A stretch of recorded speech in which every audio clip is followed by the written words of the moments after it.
The air was thick with the scent of pine and damp earth as the 5 girls stepped out of the car, laughter echoing through the trees. It was supposed to be a weekend of freedom, a celebration of their senior year, but the moment they arrived at the campsite, an unsettling feeling settled in the pit of their stomachs.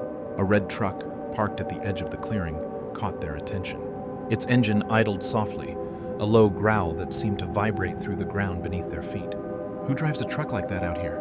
Sarah asked, squinting at the vehicle. The others shrugged, dismissing it as just another camper. But as they set up their tents, the truck remained, a silent sentinel watching them from the shadows.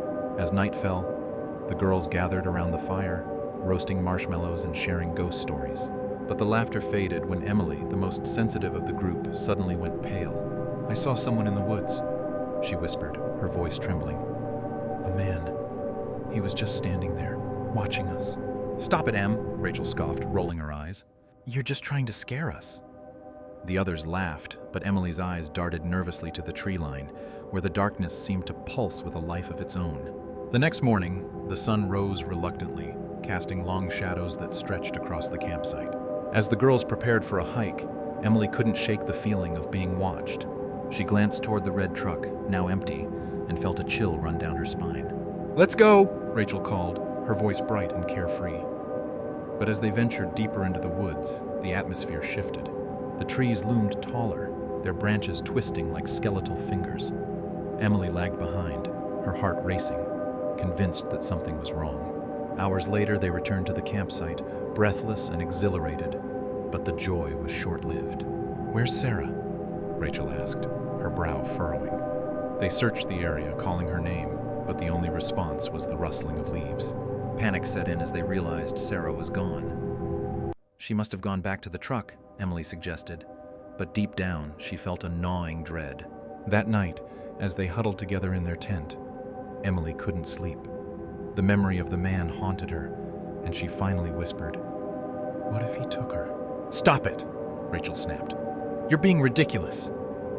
But as the words left her mouth, a low growl echoed through the trees, sending shivers down their spines. The next morning, they found a trail of blood leading away from the campsite, and Emily's heart sank. "We have to leave," she urged, but the others were reluctant. They had come for fun, not fear. As they packed their things, Emily noticed something carved into a nearby tree. Rachel. The letters were etched in what looked like blood. "Guys, look!" she shouted, but the others brushed her off, too busy with their own thoughts. That evening, as they sat around the fire, the tension was palpable. "What if we're not alone out here?" Emily said, her voice barely above a whisper. "What if that man is still watching us?" "Enough!" Rachel snapped, but her voice wavered. Just then, a rustling sound came from the bushes, and they all froze. One by one, the girls began to disappear. First, it was Rachel, who ventured off to find firewood and never returned. Then it was Emily's turn to feel the icy grip of fear as she stumbled upon another tree, this one marked with her own name. The realization hit her like a punch to the gut. The man wasn't just watching, he was hunting them. Each day, he was picking them off, leaving behind nothing but blood and their names carved into the bark. Desperate, Emily ran through the woods, her heart pounding in her chest. She could hear the low growl of the red truck in the distance, a sound that now felt like a death knell. Finally, she reached the edge of the campsite, breathless and terrified. But as she turned to look back, she saw him standing there. The man from the truck, a twisted smile on his face. "Did you think you could escape?" he whispered, his voice a chilling caress. The last thing Emily saw was the glint of a knife in his hand before darkness enveloped her. The next morning, the campsite was silent, save for the rustling of leaves. The red truck sat empty, a ghostly reminder of the girls who had come to celebrate their freedom, only to become part of the forest's dark history. And if you listen closely, you might still hear their laughter echoing through the trees, mingled with the whispers of a man who never truly left.